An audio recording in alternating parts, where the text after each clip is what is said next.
কি রে দাদা, তুই ভাবে বসে আছিস কেন? যা গিয়ে স্নানটা করে নে, মা তো ভাত বসিয়ে দিয়েছে, সঙ্গে আছে আলু সিদ্ধ, ডিম সিদ্ধ, কাঁচা লঙ্কা, ঘি। উফ, খেয়ে না একেবারে ঘুম চলে আসবে, বুঝলি? ঘুম থেকে উঠে না তুই একেবারে ঝরঝরে হয়ে যাবে, দেখিস। ডায়মন্ড, হ্যাঁ আমিও খেয়ে বেরোবো রে মা। হ্যাঁ হ্যাঁ, তুমি না খেয়ে বেরিও। মা, ও মা। হ্যাঁ কি রে? ও মা শোনো না, বলছি তুমি না আলু সেদ্ধটা একটু অন্যভাবে মেখো, মানে আলুর চোখা করো। হ্যাঁ, আমার দাদা ভাইটা আলুর চোখা খেতে বেশ ভালোবাসে। আর হ্যাঁ, সাথে না একটু মুসুর ডাল সেদ্ধ করো। এই ডায়মন্ড, হ্যাঁ, মুসুর ডাল সেদ্ধ কেন? আমি না হয় একটু কালো জিরে আর শুকনো লঙ্কা দিয়ে ফোড়ন দিয়ে দেবো, কি বলো মা? হ্যাঁ কি রে? গ্রেট গ্রেট বৌদি, তুমি একেবারে। শোনো তাহলে এক কাজ করো, ডিম সেদ্ধ না, তুমি কি বলে অমলেট, অমলেট করো। ও এসব শুনে না আমার একেবারে খিদে পেয়ে যাচ্ছে। কি রে দাদা ভাই? হ্যাঁ, তোর খিদে পাচ্ছে না কি রে? দাদা, কি হয়েছে দাদা? তুই কাঁদছিস কেন? এই দাদা, কি করছিস? পাগলামি করছিস কেন? কি হয়েছে? পাড়ার লোকগুলো আমার উগ্রপন্থী ভাবছে রে ডায়মন্ড। পাড়ার লোকগুলো ফেরার সময় দেখলি না কিরকম করে তাকিয়েছিল, যেন আমি 14 বছরের জেল খেটে আসা আসামি, আমার যেন ফাঁসি হওয়া উচিত ছিল। পাড়ার লোকে কি ভাবলো না ভাবলো তাতে কি এসে যায় বলতো? আজ ওরা যা বলছে কাল তো সেটা ভুলে যাবে। আর তুই তো কোনো অন্যায় করিসনি, তুই তো ভয় পাচ্ছিস কেন? এই দাদা, সোনালির বাপের বাড়ির লোকগুলো কি ভাবছে বলতো? ভাবছে আমি খারাপ, আমাকে বিয়ে করে ও ভুল করেছে, বাড়ির অমতে বিয়ে করেছে। তো বৌমা, বৌমা তুমি কেন এরকম ভাবে কাঁদছো বলো তো? তাহলে তো বাবুটা আরো কষ্ট পাবে। করো না।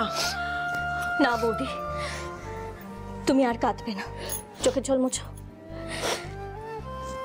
এই ডায়মন্ড মণ্ডলের পরিবারের আর কেউ কোনোদিনও মন খারাপ করবে না। মা, আমি বলছি যে আজ রাতে না দোকান থেকে ফেরার সময় আমি মেটে নিয়ে আসবো, বুঝলে? হ্যাঁ, তুমি তোমার হাতের একেবারে ঝাল ঝাল ওই মেটে চচ্চড়িটা করো তো। আমার দাদা ভাইটা তো মেটে চচ্চড়ি খেতে বেশ ভালোবাসে। কি দাদা ভাই, আজও দোকান দিবি? হ্যাঁ দেখো, সকালে তো আর দোকান দিতে পারিনি, তাই একটু বেলার দিকে যাচ্ছি, যদি একটু বিক্রি বাট্টা হয় আর কি। আমি যদি কোনো কাজ করতে পারতাম রে ডায়মন্ড। আরে তুই কাজ করবি তো দাদা, নিশ্চয়ই কাজ করবি, তবে এক্ষুনি নয়, আর কটা দিন সময় দে। আর শোন, তুই না একদম ভুলভাল লোকেদের সঙ্গে মিশবি না, সব থেকে বড় কথা তুই এখন একদম বাড়ির বাইরে পা রাখবি না। বৌদি, ও বৌদি, তুমি কিন্তু আমার দাদাটার দিকে নজর রাখবে, ঠিক আছে? আচ্ছা। তুই কি আমায় নজরবন্দি করতে চাইছিস ডায়মন্ড?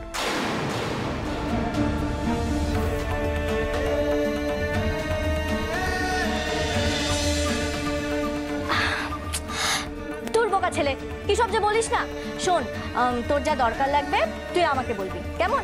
তুই আমাকে বলবি, আমি এনে দেবো তোকে। ডায়মন্ড ঠিক কথাই বলেছে বাবু, তুই আর এই সমস্ত ভুল কাজে জড়িয়ে পড়িস না বাবা। হ্যাঁ রে দাদা, আমরা খেটে খাওয়া মানুষ দুম করে কেন বলতো বড়লোক হতে চাইবো? তুই আমাকে কয়েকটা দিন সময় দে, আমার দোকানটা একটু ভালো করে দাঁড়িয়ে যায়। আমার বড়াপায়ের দোকানটা যদি একটু ভালো করে দাঁড়িয়ে যায়, তাহলে আমি আরো ভ্যারাইটিস রকমের আইটেম রাখতে পারবো। হ্যাঁ। এই ডায়মন্ড, হ্যাঁ বলছি, দাদার জামিনে তো টাকা লাগেনি, তাহলে তো তুই আমার বইগুলো কিনে দিতে পারবি, কি বল? পারবো দিদি, নিশ্চয়ই পারবো, আর সঙ্গে ভাইয়ের বইগুলোও কিনে দেবো। ঠিক আছে, যাই আমার ভ্যানটা গুছিয়ে ফেলি। আচ্ছা বলছি যে পঞ্চুদা আর কোয়েল দিয়ে এসেছে।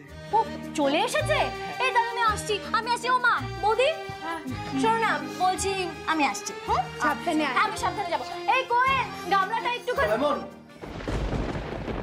আমি তোকে কতটা ভুল বুঝেছি রে। তুই আমার জন্য কত লড়াই করছিস, আর আমি তোকে কে বলেছে রে আমি তোর জন্য লড়াই করছি? আমি একা কেন লড়াই করব? হ্যাঁ শোন, এদিকে আয়।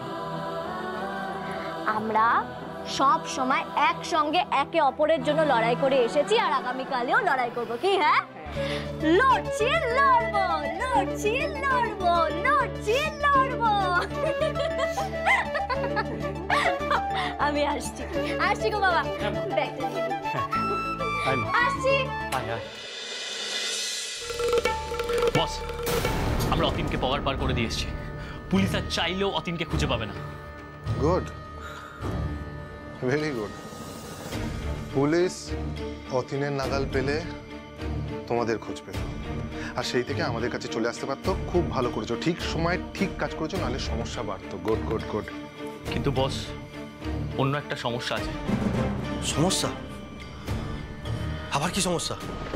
অমিতাভ মণ্ডল আর রাজকমল নস্করকে পুলিশ হেফাজত থেকে ছেড়ে দেওয়া হয়েছে। সেটাই তো স্বাভাবিক। পুলিশ ওদের কাছ থেকে কিচ্ছু পায়নি, শুধু অতীনের নামটা পেয়েছে। এবার পুলিশ অতীনকে খুঁজে বের করার চেষ্টা করবে ইনফরমেশন পাওয়ার জন্য, আর অতীনের খোঁজ পাবে না।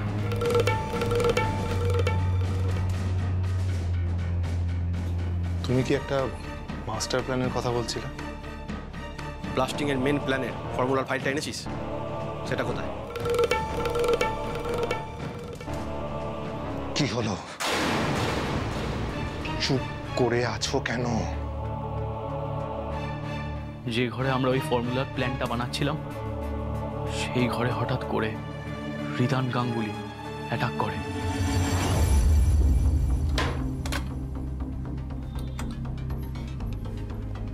বাইরে আওয়াজ হলো না? হ্যাঁ, এই, দাঁড়া, আমি দেখছি।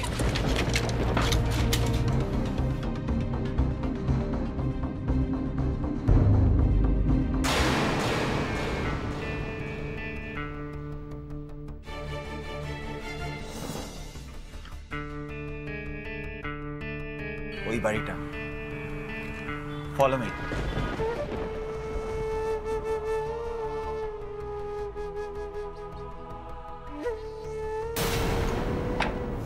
পুলিশ আসছে, তাড়াতাড়ি গোটা।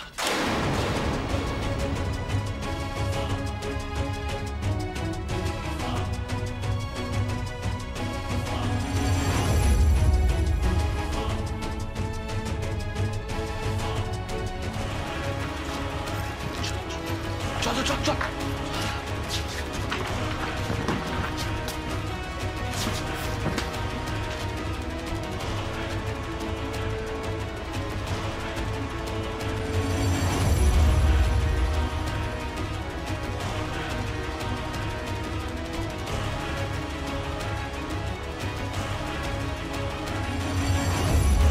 পেন ড্রাইভটা পুলিশ পেয়ে গেছে।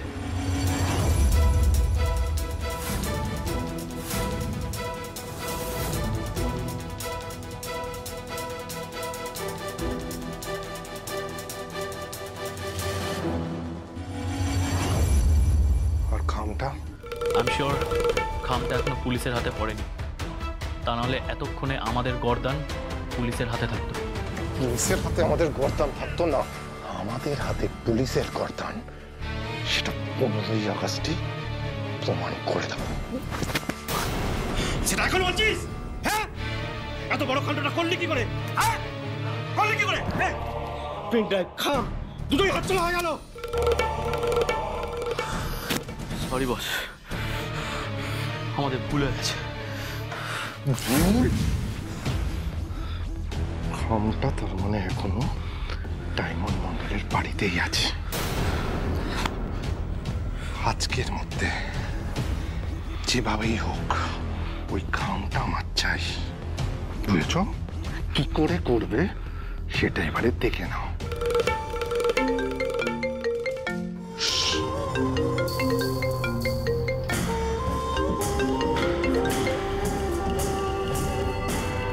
হ্যাঁ রানী, বলো। বলছি, তুমি আমাকে না বলে বেরিয়ে গেলে হঠাৎ করে। কোথায় গেলে? এই তো একটু হাওয়া খেতে এসেছি, চা খেয়ে এক্ষুনি চলে আসছি বাড়িতে। ঠিক আছে, তাড়াতাড়ি ফিরো। হ্যাঁ,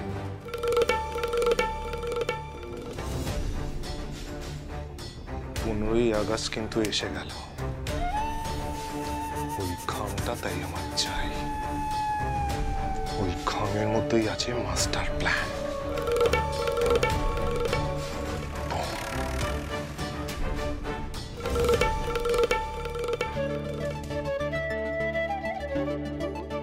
কোয়েল, আজ একটু ধর। আরে তুই পারবি না। আরে দাঁড়াও। ছাড় না।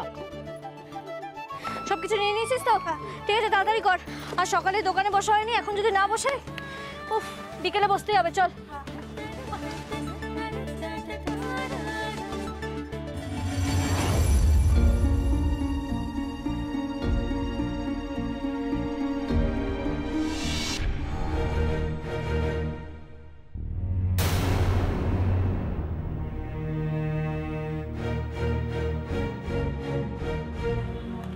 ডায়মন্ড মন্ডল বাড়ি থেকে ভ্যান নিয়ে বেরিয়েছে। হ্যাঁ, আমরা ওকে ফলো করছি।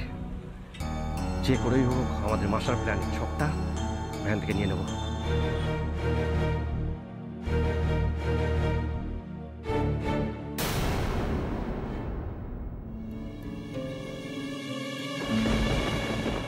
এ কি তোমরা?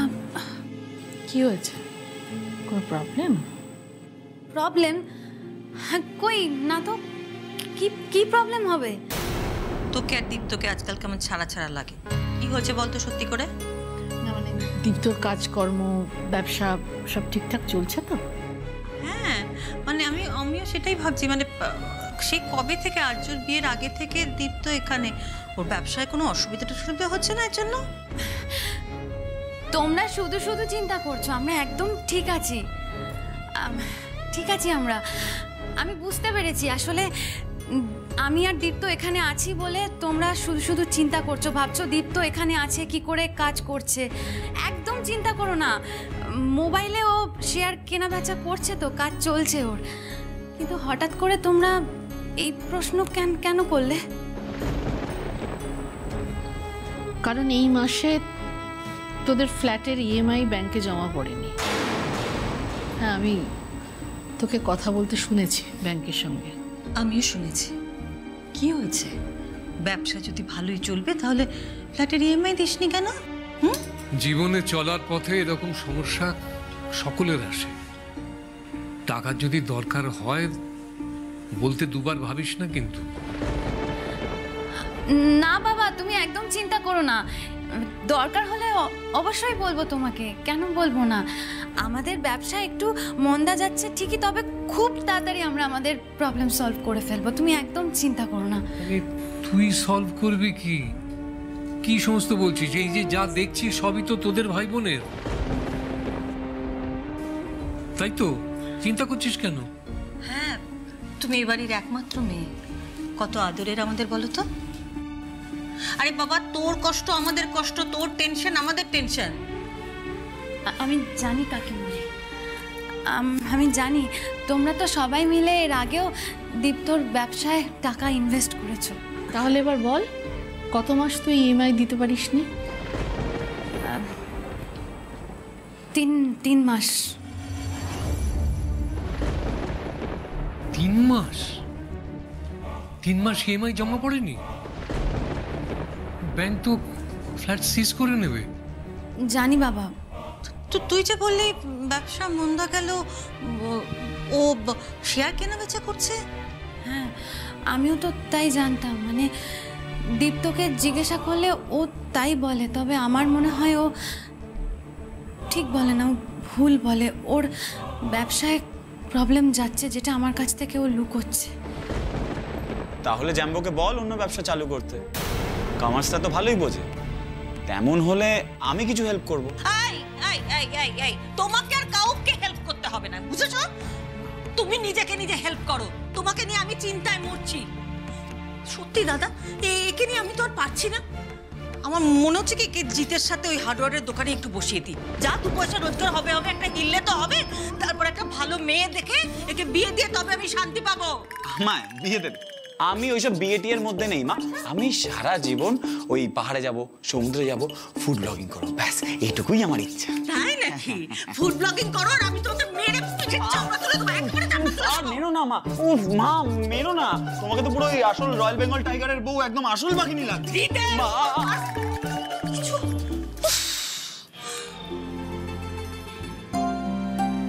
কি রে, খুব চিন্তা করছিস? একদম চিন্তা করিস না, আমি নিজে দীপ্তর সঙ্গে কথা বলবো, কেমন? একদম ভাববি না।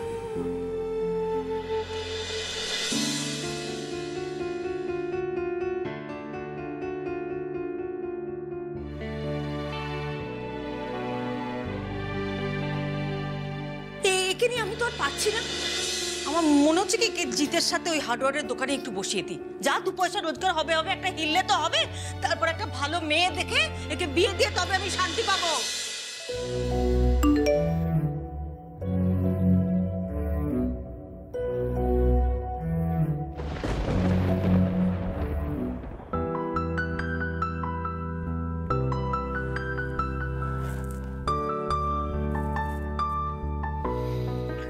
তোমার ছেলে লুজার নয় মা, তোমার ছেলে মাইনে করা সরকারি চাকুরে। তোমার ছেলেও সাকসেসফুল মা।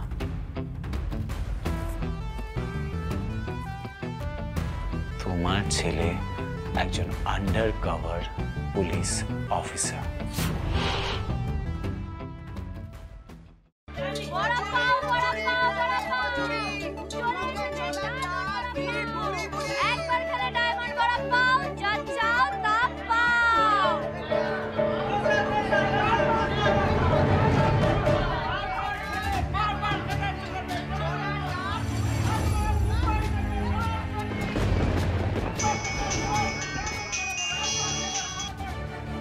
Yes boss. ডায়মন্ড মন্ডলের উপর নজর রেখেছো তো? ইয়েস বস, আপনি বললেই অ্যাকশন শুরু করে দেবো। বেশি কিছু করবে না, ভয় দেখিয়ে খামটা নিয়ে নেবে। আর হ্যাঁ, পুলিশের থেকে সাবধান। পুলিশের কাছে কিন্তু কোনোভাবেই ধরা পড়া যাবে না, বুঝতে পেরেছো? আর ওই খামটা কিন্তু আমার আজই চাই। ওকে বস।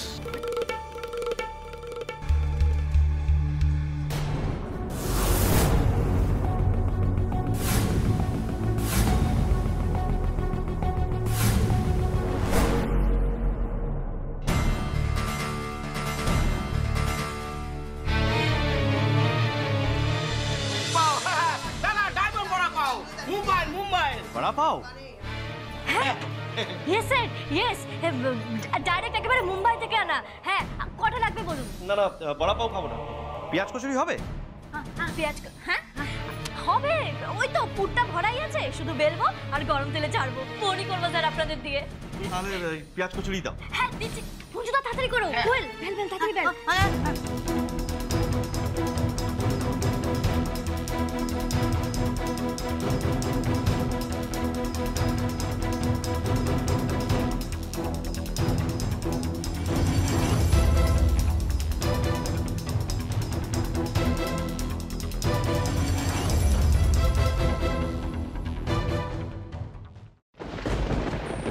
তুমি ড্রয়ারে এতগুলো টাকা রেখেছো, আমাকে কেন বলোনি? টাকা কই না তো, এই টাকাগুলো আমার না, আমি রাখিনি এই টাকাগুলো। কি বলছো? এই দেখো, এই যে দেখো এতগুলো টাকা। ড্রয়ারে এতগুলো টাকা তুমি ছাড়া কে রাখবে? হ্যাঁ শুনি। জ্যাম্বো, তুমি ছাড়া সত্যি তো টাকাটা কেই বা রাখবে? আরে শালাবাবু, দেখো না, তোমার দিদি মানতেই চাইছে না। আমি কিন্তু খামে টাকাটা রাখিনি, বুঝতেই চাইছে না। জ্যাম্বো, টাকাটা যখন পাওয়া গেছে এত কিছু ভেবো না, তুমি ছাড়া কে রাখবে? আর শোনো, এই টাকাটা দিয়ে ফ্ল্যাটের ইএমআইটা দিয়ে দাও, কেমন? দি ভাই এত কিছু ভাবিস না, পরে যখন খোঁজ পাওয়া যাবে টাকাটা কার, তাকে দিয়ে দিবি, সিম্পল। কি বলছিস তুই রিধান? এতগুলো টাকা কে দিয়েছে? আমি কাকে ফেরত দেব সেটা বল, কে দিয়েছে? শেষদা ভাই। শেষদা ভাই, আরে তুই টাকাটা দিয়েছিস বল না। হ্যাঁ বল। হ্যাঁ, শেষদা ভাই দিয়েছে। জিৎ, এই টাকাটা তুমি রেখেছো? হ্যাঁ হ্যাঁ গো জামাই বাবু, আমি রেখেছি। আসলে আমি শুনলাম যে তোমাদের এখন একটু অসুবিধা চলছে, আর ওদিকে শেয়ার মার্কেটটাও একটু ডাউন চলছে। আর আমি রিসেন্টলি একটা পেমেন্ট পেয়েছি আমার ওই হার্ডওয়্যারের দোকানের, শুধু ওখান থেকেই দিয়েছি। তুই আমাদের দোকান থেকে টাকা দিয়েছিস? এতগুলো টাকা তুই দোকান থেকে দিয়েছিস, এবার যদি অসুবিধা হয় তখন? আরে না না না, তুই একদম কোনো চিন্তা করিস না, তোদের যখন সুবিধা হবে তোরা দিয়ে দিস। হ্যাঁ, আমার কোনো অসুবিধা নেই। থ্যাংক ইউ ভাই, বাট আমার তো টাকার কোনো প্রবলেম ছিল না।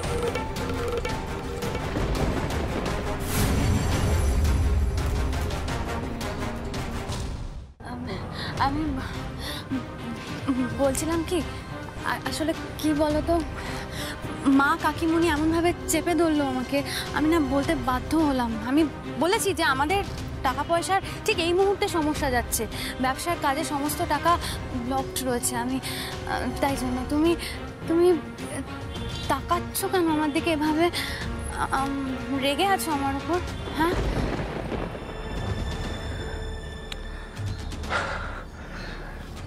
আসলে কি বলতো ভাই, আমার না কারোর কাছে টাকা নেওয়ার অভ্যেস নেই। নিজেকে খুব ছোট মনে হয়, পরাধীন মনে হয়, বঞ্চিত মনে হয়। জ্যাম্বো জ্যাম্বো জ্যাম্বো প্লিজ এইসব ভেবো না। আচ্ছা দেখো, বাবা তো শেষদা ভাইকে দোকানটা খুলে দিয়েছে, তাই তো? আর দোকানের প্রফিটের টাকাটা তো পরিবারের কাজেই লাগবে। And তুমি তো part of the family, right? তুমি প্লিজ এইসব ভেবো না, এক এক করে নিজের প্রবলেমগুলোকে সলভ করো, পরে এইসব নিয়ে ভাবা যাবে।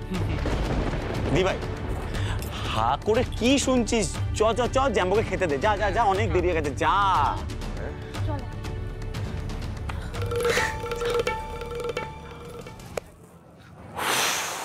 বাবা মিটলো। এই আমিও বেরোচ্ছি, টাটা। হৃদ, 1 মিনিট দাঁড়া।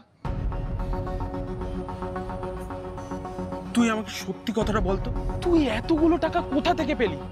আর বাড়ির সবাই কিন্তু সব জানে, হ্যাঁ, যে আমার হার্ডওয়্যারের ব্যবসাটা খুব একটা ভালো চলছে না। ধুস, অত কেউ জানে না। হ্যাঁ মানছি, সবাই সবকিছু জানে না, কিন্তু ওই যে প্রমোটার পাবন ঝুনঝুনওয়ালা, ও আমার থেকে ফ্ল্যাট বানানোর সময় প্রায় কয়েক লাখ টাকার রড নিয়েছিল, এখনো একটা টাকাও ফেরত দিচ্ছে না। বলছে যতক্ষণ না সবগুলো ফ্ল্যাট বিক্রি হয়ে যাচ্ছে একটাও টাকা দেবে না। এবার ভাবা, যদি এই ব্যাপারগুলো জানতে পারে, ঠেঙিয়ে তো আমার পিঠের চামড়া গুটিয়ে দেবে। খা ঠ্যাঙানি, আরে ঠ্যাঙানি খা, ঠ্যাঙানি খাওয়া স্বাস্থ্যের পক্ষে ভালো, অনেকদিন খাস নি, খা। আচ্ছা ঠিক আছে, ওইসব কথাবার্তাগুলো বাদ দে, তুই আমাকে আসল কথাটা বলতো, তুই এতগুলো টাকা কোথা থেকে পেলি? তুই না করিস কোনো চাকরি, না কিছু, শুধুমাত্র ব্লগিং করে অতগুলো টাকা কামানো যায়? ভাই তুই অতগুলো টাকা কোথা থেকে কামালি বল না, আমাকে সত্যি কথা বল। Broom, magic. ম্যাজিক? আরে বাবা, রিদান গাঙ্গুলিকে না তুই যেসে ভাবিস না ভাইটু, কেমন? আমি হচ্ছে এই গাঙ্গুলি বাড়ির সব থেকে ছোট ছেলে, আমাকে না সবাই খুব ভালোবাসে, মাঝে সাঝে হাত খরচার জন্য 2000-5000 করে দিতেই থাকে। অবাক হয়ে দেখছিস কি? তুইও তো অনেকবার আমাকে টাকা দিয়েছিস। শোন শোন, মা তো দেয়, সাথে ওই যে রয়্যাল বেঙ্গল টাইগারের গুহা থেকে আমি বাবার পকেট মারি। বাবার পকেট থেকে? এ ভাই তুই কি বলছিস? আমি তো কিচ্ছু বুঝতে পারছি না। ভয় লাগছে তো? ভয় লাগাটাই স্বাভাবিক। তোরা যেখানে ভাবনাটা শেষ করিস, আমি ঠিক সেখান থেকে ভাবনাটা শুরু করি। শোন, এইসব স্ট্রাগলারদের একটু একটু করতে হয়, এগুলো নর্মাল ব্যাপার। আরে হ্যাঁ, ওই টাকাগুলো জমিয়ে তো আমি একটা ব্যাংকে সাইড করে রেখেছিলাম, ভেবেছিলাম যদি কোনোদিনও পরিবারের বা কোনো কারোর যদি দরকার হয় সেই টাকাটা দিয়ে হেল্প করবো। আর দিভাইয়ের দরকার হয়েছে তাই দিভাইকে দিয়ে হেল্প করলাম।